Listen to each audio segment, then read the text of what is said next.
Through the Veil TV.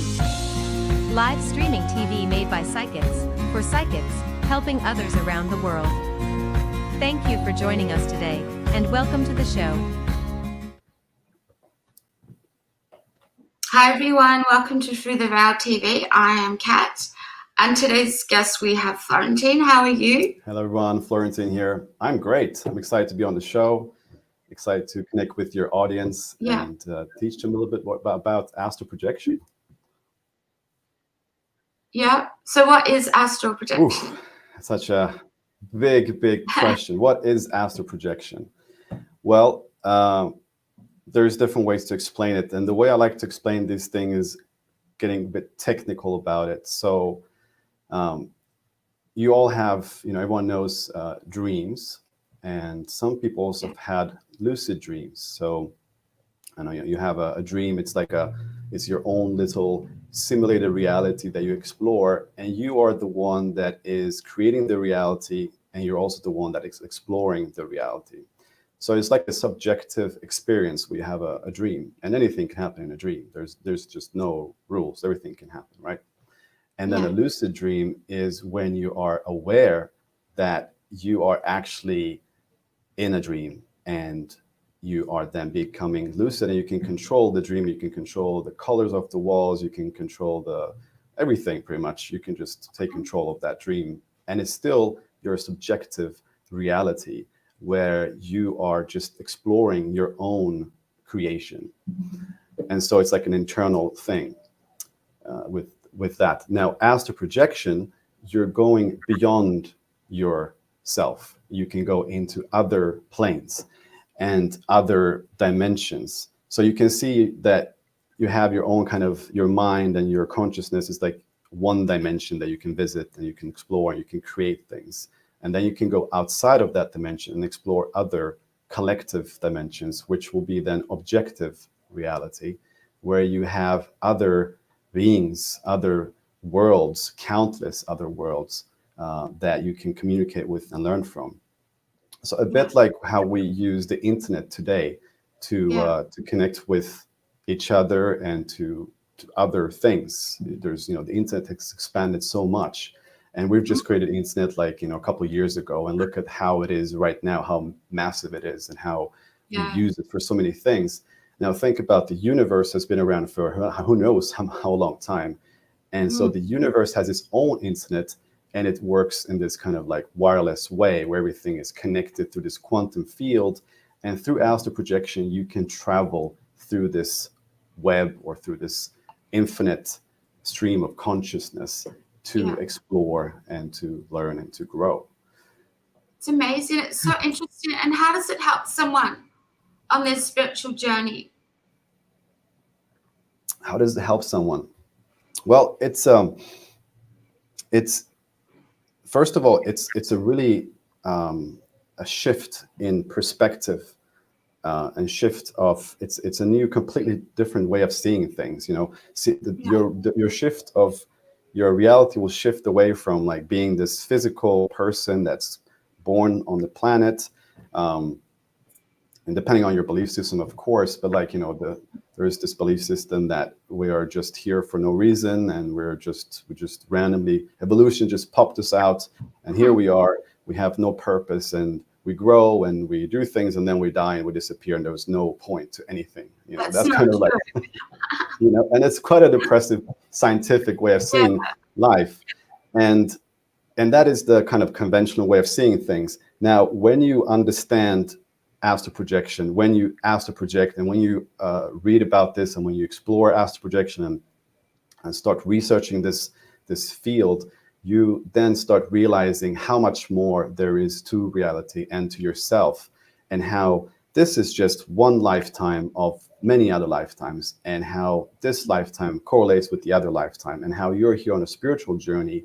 And so the focus shifts away from like the physical aspects of life that society tells you this is important, this is important, get the house, get the car, or get the I don't know, the family and kids, and that's it. That's like what life is about. And then you realize there's so much more to life, and your focus becomes then at actually growing your soul, evolving your soul, because you know that when you die here, the only thing you're going to have with you, you're not going to have the car and the house and all that stuff. You're going to leave that behind, right? The only thing you're going to have with you is what you've learned, what you've grown, what you've done, what good deeds you've done for others. All of Yeah. those lessons you'll take with you into the next life, into the next growing experience. Mm. And so Exactly. it's a complete shift of focus in what you're doing in your reality, in your physical life, going from the kind of materialistic way of seeing things into a more spiritual way of seeing things. And the biggest difference when it comes to astral projection and other things, other spiritual concepts and things that are out there, is that astral projection doesn't just, it's not just a belief system like a religion. It's also a direct way to actually experience these things for yourself, to get your own proof. Because otherwise, it's just another religion, like where you just talk about these cool things. It sounds really awesome, but it's just a belief. And with astral projection, you can actually go out there and have experiences that can confirm these things to you, so you can actually really get um, a real understanding for yourself, a conviction that you will continue after physical death, that you are more than a physical body, and that you can see, you know, friends or family members that have passed away in the afterlife when they do. You don't have to worry about them being gone. Like, there's so many things that then changes, because now you have that direct experience, and you can actually go ahead and verify it for yourself, not just trust the Pope or someone else that's religious or a figure out there that's going to tell you things, but actually you going out there and checking it for yourself. Yeah. And when you astro travel, I've heard, you know, people have said to me, you know, you've got to anchor yourself because you might get trapped in another world. Is that true? No, that's not true. I mean, there's, it's funny because there's so many like scary stories that appear here and there. And, you know, the truth is that people actually do this there's a lot of, it's very common to naturally do this at night, like spontaneously. People have spontaneous experiences all the time.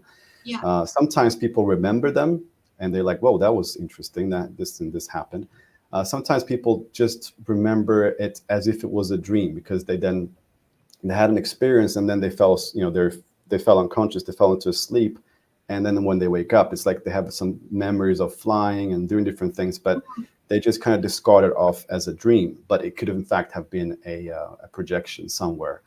And so we actually do this naturally every night, more or less, and depending on the person, all of that kind of stuff. And so think about how many nights you actually sleep in a lifetime, and then think about how many times you've come back from sleep and how many times you've got trapped somewhere. Yeah. Right? Anyone can astro then. So yeah, so you always return back to the body. Oh, that's good to know. And I know that's one of the top fears. And to be honest, I think that comes from some myth or some, I think probably some religious influence where, you know, I don't know, if maybe the church was like, you know, we don't want people to go out there and have these experiences and find out that they don't need the Pope to tell them what to do. You know, for political reasons, it's easier to control people if you actually have one source of information instead of teaching them how to go out there and find out the truths from themselves. So then what you do, you can just scare them off by saying, hey, if you do it, you might not return to your body, you might get possessed by demons, all these scary things that is going to happen to you. So then that keeps people, of course, away from doing it because they're scared of doing it. But what you find is that people that practice this on a regular basis and that are facing these experiences, they always come back, and it's not a dangerous practice. You cannot get hurt. As a matter of fact, being in the physical is more dangerous than being in the non-physical, because in the physical, we can go out on the street and we can get driven over by a car, or we might be in a dark alley. There's like maybe 3 guys that wants to rob you or hit you or hurt you somehow. And in the physical body, you're like, okay, you either have to run away or you have to fight or hide. You know, it's scary. You can get hurt, you can get injured, you can die physically. However, in a non-physical state, you are super powerful. You can fly away, you can teleport. And if you really don't want to be in a place, you can just think of your body and you'll return in a second. And it's too easy to return to the body. The challenge is to get out of the body. To return, it's so easy that sometimes it's frustrating, because just the thought of your bed or your body will just like suck you back, and you're like, oh, damn it, I wish I could stay up longer. I've been in a dream where I've had to get out of it, a dangerous dream, and I've thought of my body and I've gone back and I've woken up. Yeah, that works. Yeah, it does. Yeah. And now you've got classes teaching about astro and everything you know, what else do you teach? This What I class? focus. Yeah. So your question is about how I teach these things and how it works and all that kind of stuff, Yeah. right? Yeah. Right. So what I discovered, and so just going back a little bit more, personally, I've always been like, since early childhood, I wasn't gifted with any spiritual gifts. Like I couldn't see auras. I wasn't born with the ability to astral project. I had none of these things happen. And Yeah. but what I did have was this, like since I was a baby, I had this thing that I wanted to figure out how things worked. I would look at something like back then was like tape recorders. I would look at them like, it's music coming from this box. How is it possible? So I would just open everything and break everything. For the first couple of years of my my childhood, I would just break everything. And then slowly I started to figure out how they work, and I could then put them back together, and I was starting to fix things. I was starting to fix different anything that would sort of break. I wouldn't understand how it works and how I can fix it. So that was something that really created throughout my practice throughout my life, problem solving. So finding solutions to things. And so when I started to learn this practice, this astral projection practice, I went to different retreats. I learned from different teachers. I went to different workshops and stuff like this. But there were still so many things that didn't really make sense. And there was a lot of questions about how this practice is, how you're supposed to do, what you're supposed to do with your mind, with your body, with your energy body. There's so many factors to the practice. And I realized, whoa, it's just complicated. And when you practice, you end up a lot of times getting frustrated because you don't know what you're doing right, and you don't know what you're doing wrong. You're just kind of, sometimes people meditate trying to get into this state and they fall asleep, or they just meditate for hours and nothing happens, and then you just kind of get confused because you don't know what you're supposed to do. And I was definitely in that position for like maybe 8 years ago now or something like that. And I started to using my ability to analyze things and to work things out and find solutions. I started to to really record every single practice that I was doing and really analyze everything on a very technical basis. And I started to develop my own tools, my own soundtracks, my own systems to create tools that would help me to get into this state. So, when we are awake, I like to say we're like somewhere here, and when we're asleep, we're somewhere, here. And the astral projection state is somewhere around here. So it's very, very close to sleep. And to get into the state can be quite tricky. And so what I discovered was that I'm not gifted with these abilities to get into the state. I'm not a master meditator. I'm not like a monk or anything. So I couldn't just get into the state just lying in bed in silence. I needed some sort of help. So I created my own tools that would help me to get into this state and to have focus while being in this state without losing it and falling asleep. And once I started to get results, I started to realize that I was able to now master to trigger these projections on a regular basis, because I figured out all the steps I need to take, and I was then attuned to that. Then I realized that, this is something that took me some time to discover and is pretty useful, not just for me, but for anyone that would like to learn about how to get into this state. And I then started to look into the idea of teaching this, and I realized that a lot of people are struggling because you have books, great books, and you have great videos on YouTube, and they are amazing at inspiring you and sort of and showing you what's possible and showing you what experiences you could have, and they're really good for that.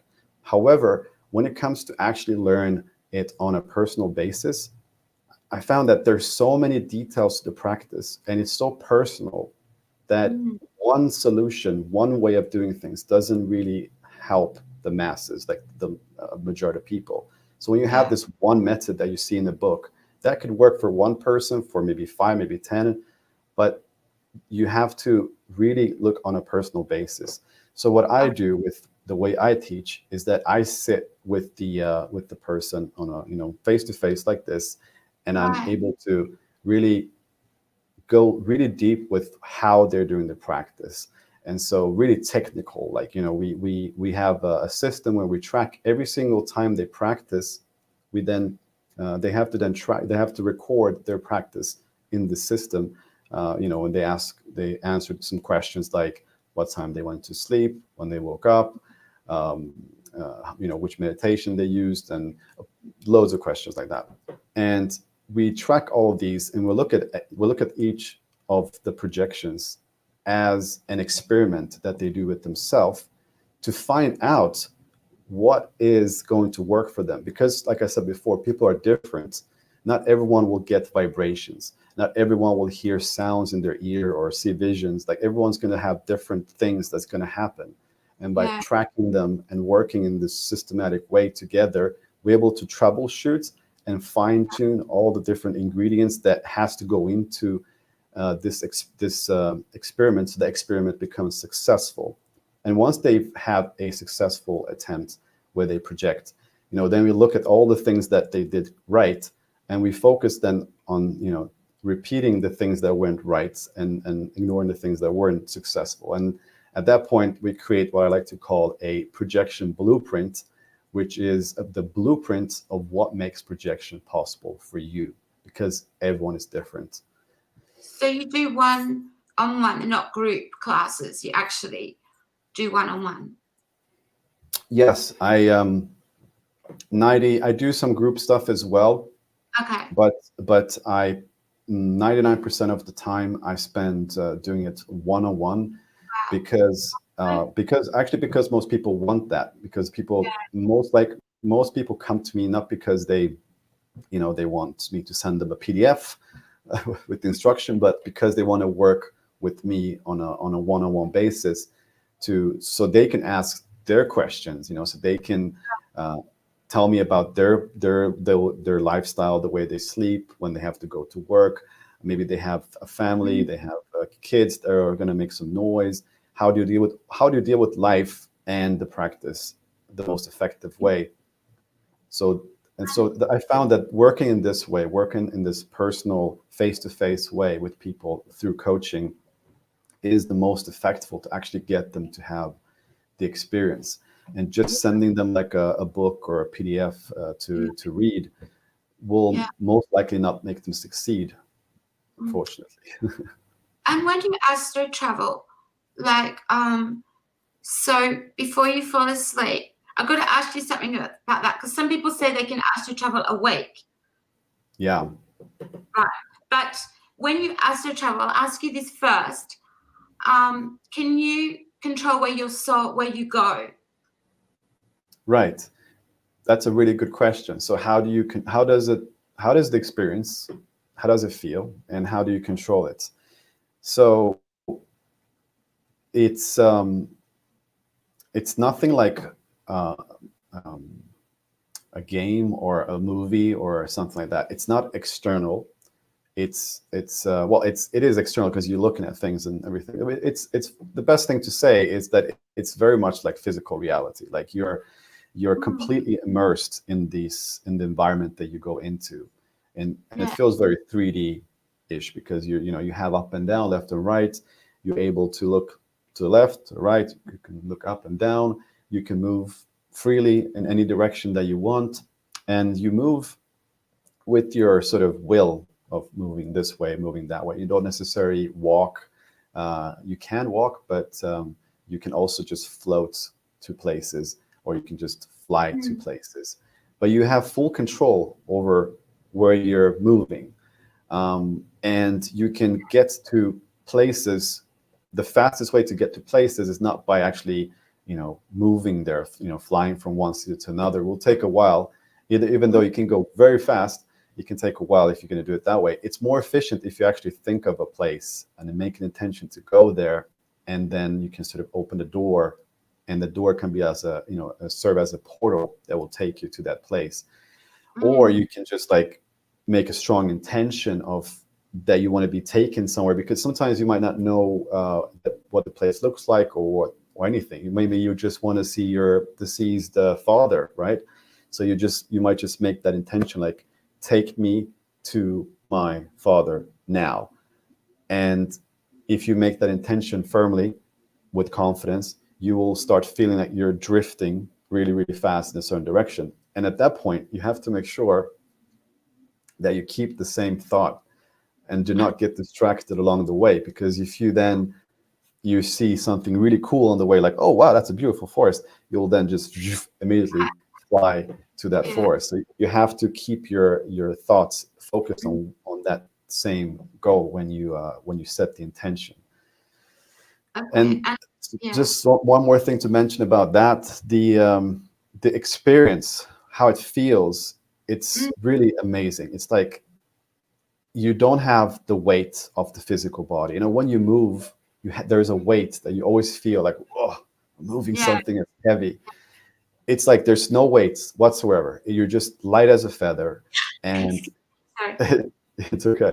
And you're just, you know, you can get to places very quickly because there's no weight being thrown around, and you are able to have different ways of sensing reality. You can have different ways of seeing things. You can have like a heat vision, where you see, you know, kind of like a reddish tone on things. You can see energy. There's different modes how the visual aspect works, because you don't see with your eyes. Obviously your eyes are your physical eyes are not with you. They're in the bed. So you're seeing with your non-physical eyes, your third eye perhaps. And with that organ, or that non-physical organ, things look very vibrant, very colorful. It's like everything is alive in a very beautiful way. And you can also hear things that are super far away from you that you would never be able to hear with your physical ears. And you can smell things that are far away. You can taste things that are far away. Like your senses are very expanded, and the experience can feel even more real than reality, the physical reality. You can have experiences where you're like, wow, this felt so much more real. I felt every single piece of that forest. It was like a part of me somehow. And so it's definitely an experience that everyone needs to have. Yeah. It's amazing. And I've had people say over the years that they can astro when they're awake. Is that true? Over the years, if people astral project when they're awake, Yeah. it's true that you can. You realize that what is happening when you astral project, what is really happening is that your consciousness is shifting away from your physical body, from the physical dimension, from the physical altogether. So it's like a shift in frequency.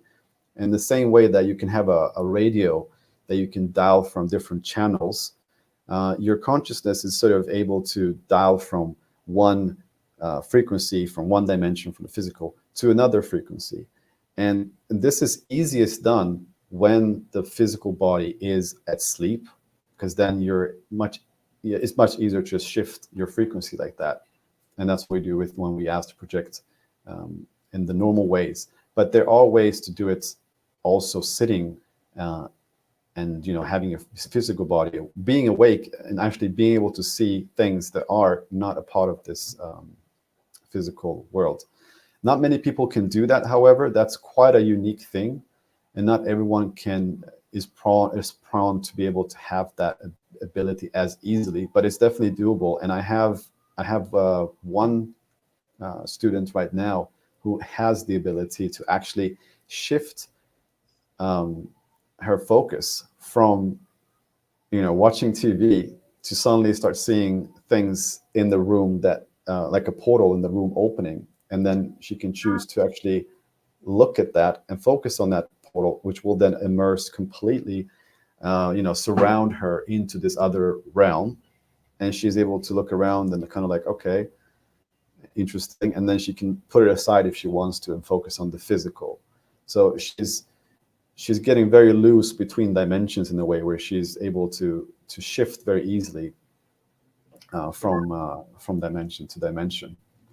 That's amazing. It's amazing, but it's quite difficult. Usually, the physical body can be quite a distractive force in that. Yeah, I always got told when I grow up, a dream, it's just in your head. But I never believed it because I used to fly a lot, and they were not real. I used to like fly the high rises, and it was just so real. I just couldn't see it was all in my head. Like it was like I left my body. Yeah, that could have been an astral projection. It could have been a lucid dream. Could have been a dream. It could have been an experience that you had in your own created little universe, or you could potentially also explore other realities. Sometimes, it can be hard to tell when you come into these states from sleep. It could be hard to tell what exactly it was when you come back. However, when you go into this state from awakened state, from being fully awake, and then meditating yourself into this state, and then reaching these vibrational fields, states, and then being able to then project, still being conscious all the way, and then project out, and then having your full wakeful consciousness with you. So you remember who you are, you remember that you're practicing that you're out of body, that you're practicing this. You remember that you remember your goals. Maybe you set, which is usually why I teach people to always have a set of goals or plans of actions, plan A, plan B, plan C, where they know, okay, as soon as I get a body, I have to go first for plan A. That's the top thing on my list, which might be meeting my spirit guide. I want to meet my spirit guide, ask them some questions about my life. And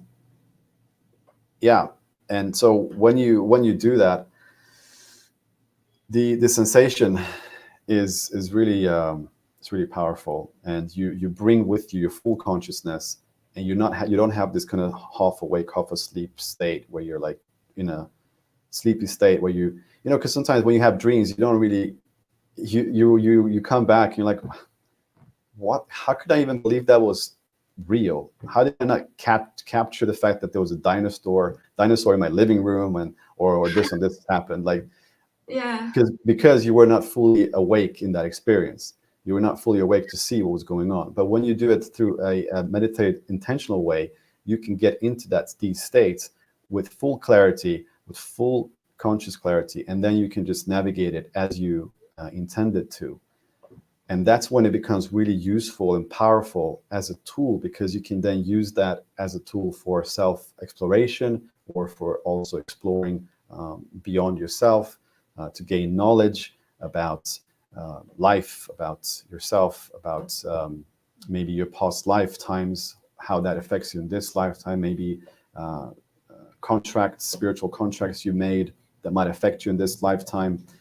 You can get answers to questions because you have then brought with you a very clear intention into the state that you then remember, and you can then start working on that. And you can do that every night. You can just have multiple things that you want to work on every night, and then get into these states and start working on those things. Another thing that can be quite powerful is to work with healing of yourself or healing of others.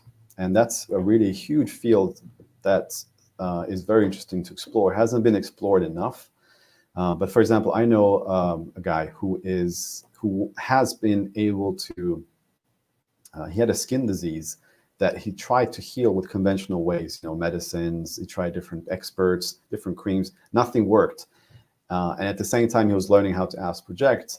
And he decided that, hey, maybe I could try to heal my skin problem with astral projection somehow. So after a few attempts, he actually successfully managed to have an experience where he created this sort of healing cream that he put on himself. And that was kind of it. That experience disappeared. That was an interesting experience. He didn't know if it worked, but 2 weeks after, he noticed that his skin problem faded away. It was like a gradual thing. So somehow we don't understand how this really works, but his skin problem hasn't come back since. Like, he's healed that. And we don't know how powerful this stuff is. Like, we don't know how many things these type of healings can heal.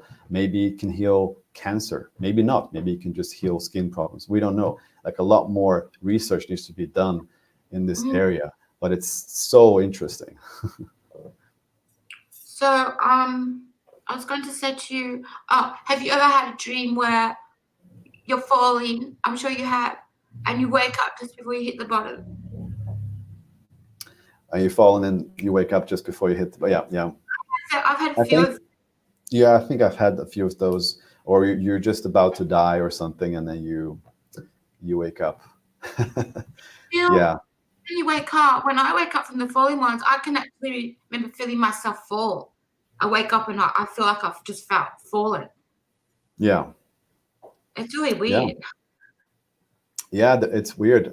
Sometimes when you have that, you know, that when you're sleeping and you have that sort of jolt that you have sometimes, that could be, you know, when you're falling asleep, your astral body, or your energy body, as we call it, would go out of sync with the physical. It will sort of like go out of phase a little bit, perhaps hover above the bed. And a lot of times when you have this jolt, it can be the result of the energy body just locating itself in the physical, and there's like a jolt because you just got connected again to the physical body. That's very interesting. So you teach all of this? You teach all of this you teach it all about astral? Well, there's so much there's so much to teach, so I cannot teach all of it, but I focus on what is going to help people to have the experience, because there's so much to learn about astral projection. You know, there's so many things, but I think that there are great resources to learn what you can expect, what you can, you know, what kind of experiences you can have. There's a lot of inspiring books for that kind of stuff.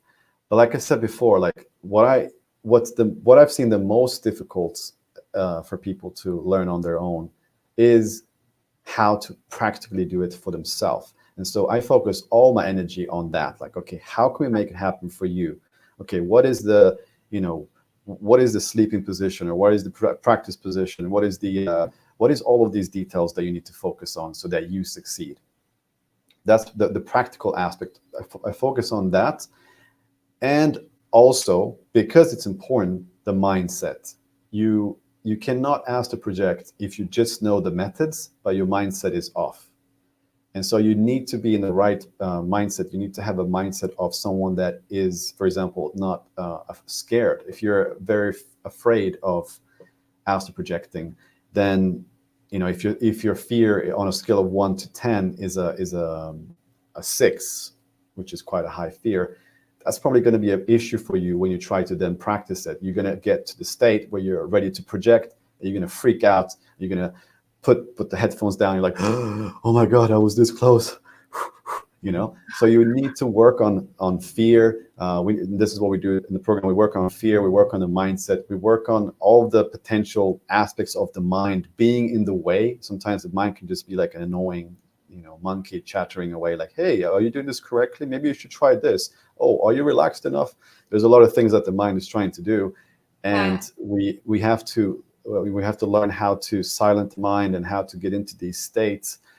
And so controlling the mind, controlling the body, controlling the energy body, controlling your schedule, controlling your life in general, to make space for this practice, because this practice will need to be as frequent as the way that you would go to the gym and work out to get muscles, or the way that you would learn a new sport. You need to do it frequently so that it becomes second nature, so that it becomes something that you get really accustomed with. If it's just something that you do on the weekend, once a week, just like a hobby, it will probably not work very well. You will not get very far. You need to do it on a consistent basis to actually see results. Yeah. I wonder if when people astral, they can go into the future. Like, yes, they can go into. You can go into the probable future, and it's the same when we talk about the Akashic records. You know, reading the future, getting information about the future. There is the future isn't put in written in stone. It is an ongoing process of that is constantly being built as we speak, and there is a very probable future tomorrow, you know, and maybe next week and the month after. But maybe what's going to happen in 100 years from now, that might be way less probable, like way loose. The energies that built up that future is under construction, and so you can visit a probable future, and you can see what maybe what the city would look like in that future, or what you would look like, or maybe find an answer to something, or that's totally possible. And you can also go to the past as well. But with the past, that's more like solid, that's happened. It's not a probable past, it's a real past. However, because we live in a multidimensional universe, and this is something that you have to learn when you astral project, is that it's not a linear process of past and future and present. It's like a multidimensional universe where there's parallel timelines going on at the same time. So your higher self would be then incarnated into different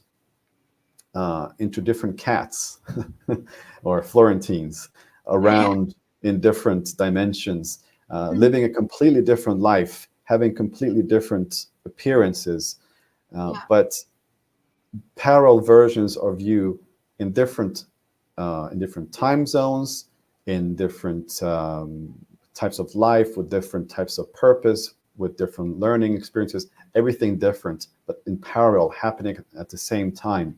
And this is something that, for example, I've had a couple of experiences where I've been able to, where I've been visiting, not by choice, but sometimes you have these experiences where you just end up somewhere, like, okay, where am I?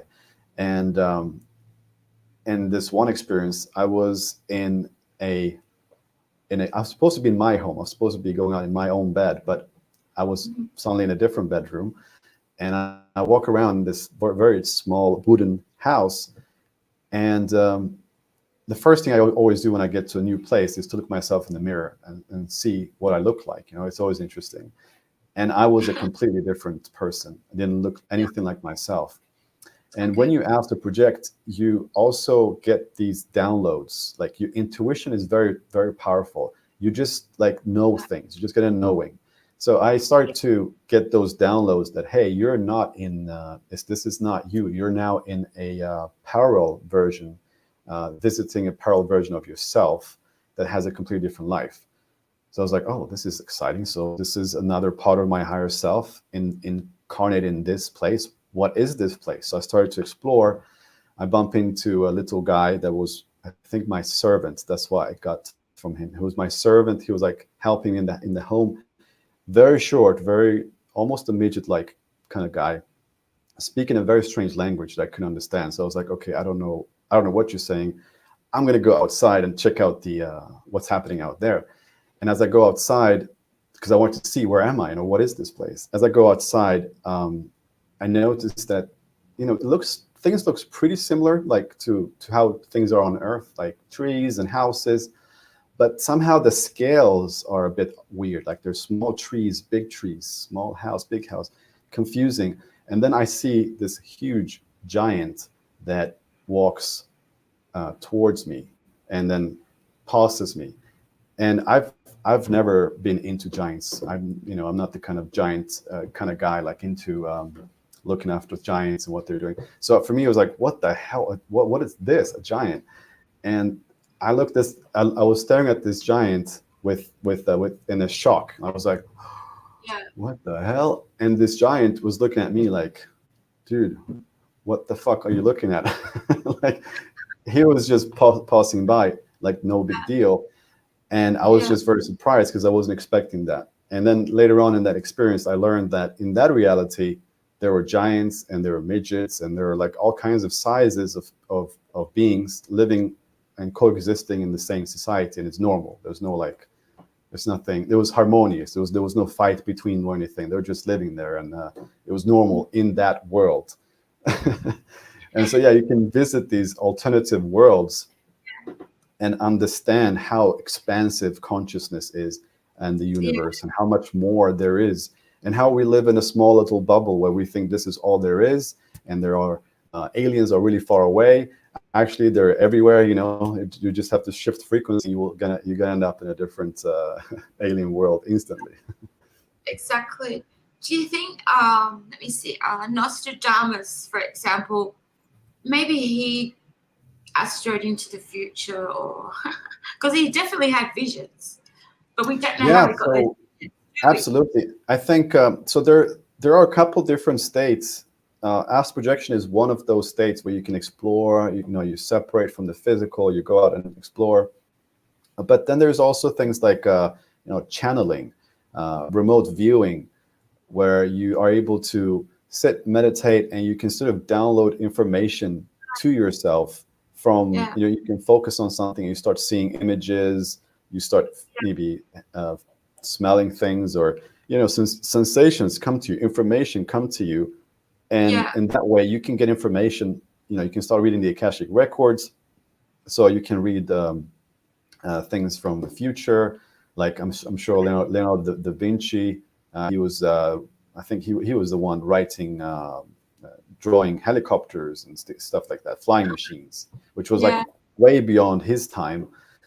And I think that's the kind of things that you can do when you tap into the Akashic records, and you start getting information about things that hasn't even happened yet, because you're accessing a future reality, or maybe a parallel reality where that reality is already in a future state. And that's another thing to mention, that when you ask to project, you can shift your frequency into the future, into the past, yes, but you can also go to different dimensions that are at different evolutional level. So you can go to a place where the people living there haven't even invented fire, and they look at you as like some god if you appear there and you you fly around. And then you can also go into a futuristic astral city where everything is like next level technology, flying cars and healing machines, and really evolved societies. Yeah, it's all amazing stuff. If anyone's got any questions, please put them in the comments about anything to do with astral traveling, or any questions you've got at all. Just put them in the comments. And thank you everyone for tuning in. So I see one question here, which is about my favorite personal experience. That's one of the questions there. So I think I always tell people that there is never like this one experience. Usually it's like a collective of experiences that just makes that like aha moment where you understand how there's so much more, and it just brings you that perspective of expanded perspective. But if I were to pinpoint one experience that was more kind of emotional and meant something more to me than seeing giants, for example, it will be this one experience where I met my spirit guide, and I was prepared with my questions. So it's always important to have like, a couple questions with you when you meet your spirit guides, because usually your time, when you explore, usually your time is quite limited, because you don't know when you're going to get sucked back into the body. It can be, in 5 minutes, it can be in 10 minutes, it can be in 1 minute, it can be in 30 seconds, you don't know. And so because of that, you want to make sure to have really good questions with you in the order that you want them to be answered first, right? So I go ahead and I made the intention to meet my spirit guide. And then as I'm walking into this forest, I turn around this corner, and there was this beautiful hovering woman hovering above the ground, about this much, and she, I just felt like, she must be her. So like, hey, are you my spirit guide? She's like, yes, I am your spirit guide. I'm like, great, this was easy. And I'm like, oh, I have so many questions. Okay, the most important question, what's my mission? What's my purpose? What am I supposed to do in this life? Why did I incarnate? Like this question has always been like important to me. And so I thought, I'm going to ask her this. And I also predicted that she was going to say something like, yeah, you have to do something like change the world, like save the world, like heal people, poverty, something like that. That's what I was thinking that she was going to say. However, she said something completely different. She said, you wanted to incarnate because you wanted to learn more about, or the right word was that she said, you wanted to experience and learn about love and relationships. And that was like, that was it. Like, that was what I'm supposed to do. And I'm like, wow, okay. And then that takes some time to process. What does that mean? Because love is a big word. Relationship is a big word, like love to, as a romantic relationships? Is it love to other people, no matter, what, a friendship, a family member? What is it? And I think it's like all of that. It's like, if you think about it, when we are here, if you were to be here on this planet alone, if you suddenly tomorrow you wake up and everyone is gone, and you look out the streets, there's no people, you check your messages, no messages, you fly around the world and there's no one left, and somehow you also know, in a magical way, you just know that no one was ever going to come back. So there's no hope for anyone to come back, and also there's no animals, there's no one, just you. That's all there is, right? But you still have every single mansion and every single car and every single destination to travel to, and somehow there's restaurants with food serving constantly, and so you have all the money in the world, you have everything the world has to offer, but you have nobody to share it with. How would your life be? Would you like to live that life? Probably not. You probably feel very depressed very quickly. That's how I feel when I think about that. So I realized that, life is all about relationship. It's all about people. And without relationships with people and love, there is no point to any of this stuff. True. Yeah. That's very true. So I think that's one of my favorite experiences, because it made me really reflect internally on things. Yeah, it's good. Yeah, if anyone's got any questions, please put them in the comments. We've been talking about do you call it astral traveling or astral projection? What is the right term? There is no right term. It's like astral projection, astral travel, out-of-body experiences.